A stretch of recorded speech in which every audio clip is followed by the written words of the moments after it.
G'day guys, it's non-freezdried here and welcome to the beautiful Wilson's Prom. So I'm just down here in Victoria doing a 3-day 2-night hiking trip, and the reason why I'm making this video is because I've got some interesting food options which I'd like to share with you, which are alternatives to your typical freeze-dried, dehydrated hiking meals.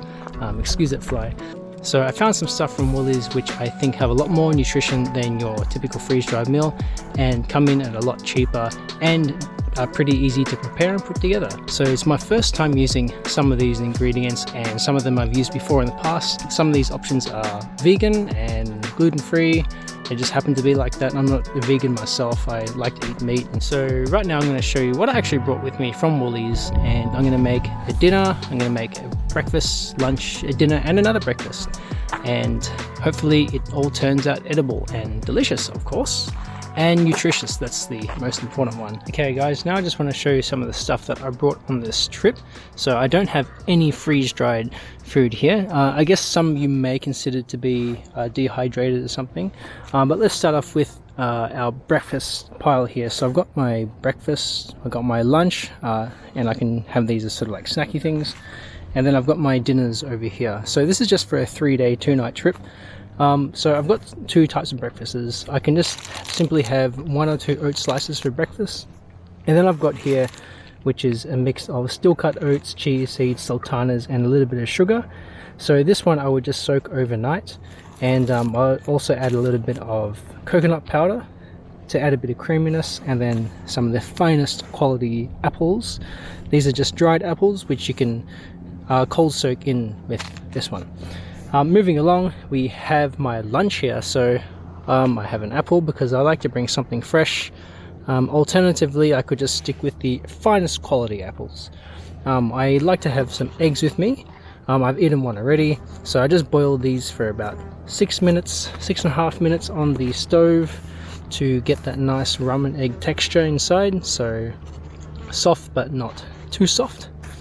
And then I've got, this is my favorite one. Unfortunately, Woolworths is sold out of all these and I got the last one. I normally just have this for lunch most of the time, but I might have to take some of my udon noodles, which I'll get to later, to have for lunch on my second day. So anyway, alright, so moving along, I have my dinners, which are a bit more sophisticated. I have here some textured vegetable protein.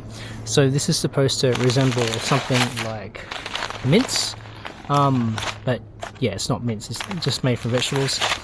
And I got my Deb. So the idea is to make some shepherd's pie. So what I do, I soak this in some hot water, I add a bit of seasoning to get that mincy taste, and then I mix up some Deb with a bit of hot water, and then I just throw it all together. Now this is vegan food. I am not vegan, it just happens to be vegan anyway. So I like to have some meat and some cheese and even some kimchi to mix it up. I've kept this in the bag because, as you can see, the kimchi has sort of just exploded everywhere. And then for my second night's dinner, I've actually got some, I'm going to make up some Japanese curry. So I've got my curry mixture here. I'm probably just going to use one of these things. And I've got some udon noodles. And what I can do, if I'm still feeling hungry, I can mix in a bit of Deb into it just to give that potato taste to it. So there you have it guys, this is all the stuff I brought with me for my 3-day 2-night trip.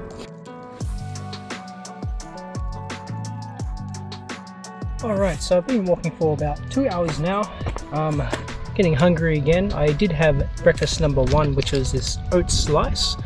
Absolutely divine, highly recommended. So that's one option for breakfast, and it's quite filling despite its size actually. So have this with a bit of water and you're good to go, at least for a few hours. But I'm getting hungry again, so I'm going to have my second breakfast, which was actually going to be my first breakfast, or my main breakfast. And I have here a mix of steel cut oats, chia seeds, coconut milk powder, and I think that's about it really, and sultanas in there. So that's what it looks like. Doesn't look that appetizing, but let's see how it tastes.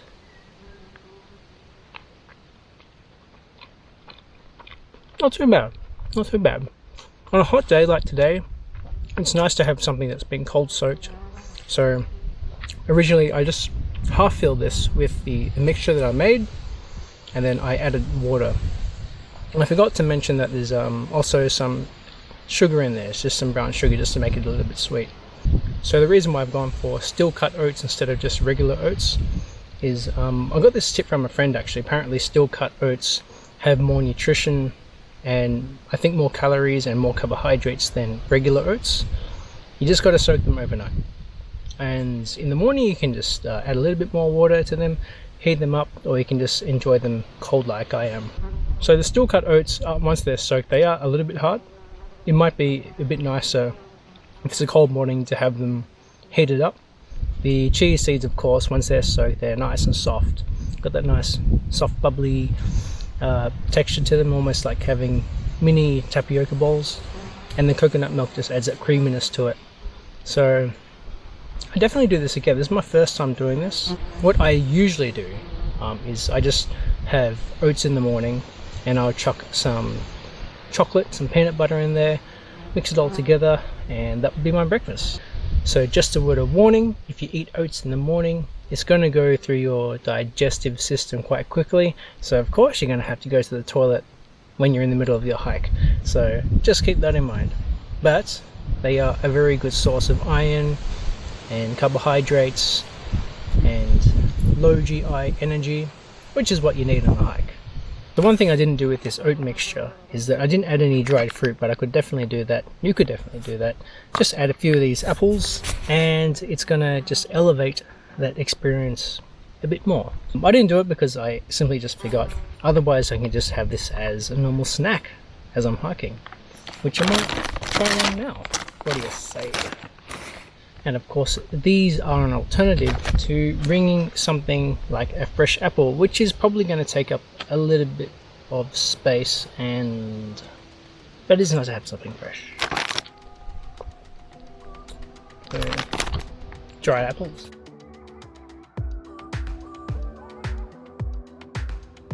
Alright, so I am long overdue for lunch now. I've just been powering through this forest patch, which is like thick forest, not really anywhere to sit, but finally found a nice place to sit and enjoy some lunch. So I got some high protein tuna, so lots of protein in there, got some carbohydrates in there as well, I guess iron, omega-3, fibers. I'm just reading the back, by the way. I'm going to add an egg to that for additional protein, and I like eggs in general anyway, and finish up with an apple. So time for lunch. So you can see in here what you sort of get. So the good thing about this kind of lunch is that I don't need to worry about cleaning up my pots or pans or anything like that. I just need to eat it, put it in the rubbish, and done. Don't need to worry about anything else. And just want to show off my egg boiling skills. That was 7 minutes on the gas stove, and then once they're boiled, once the timer is up, and throw them in some cold water, and you get that nice rum and egg sort of thing. So I'm going to just chuck this in my tuna. What I also do, especially with eggs make a good snack, by the way. I like to bring some Kewpie mayonnaise, the Japanese mayonnaise, and that just takes it to a whole nother level. There we go. Itadakimasu.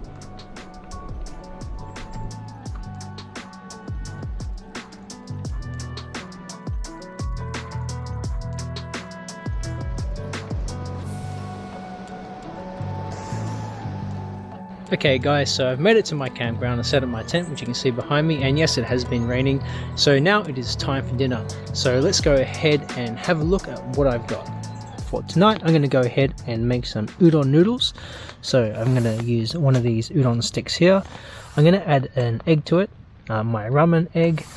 Going to go and add 1 block of curry. Going to mix in some deb, some mashed potatoes, some of my carbs. And then I've got some more protein over here. This is the vegetable protein. And just for the sake of it, I'm going to use up all my kimchi, and then also some of the Don is Good sausage.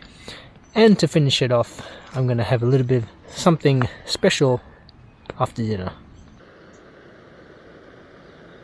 Alright, so I've just turned my boil down to simmer. So in go my udon noodles, Jamie Oliver style. Now I'm going to go ahead and add in my vegetable protein. So I'm not going to add too much because the vegetable protein does actually absorb quite a bit of water, and I've got the curry that I want to add in there as well, and that's going to really thicken up the sauce. So I'm just going to let that simmer for about 1 to 2 minutes.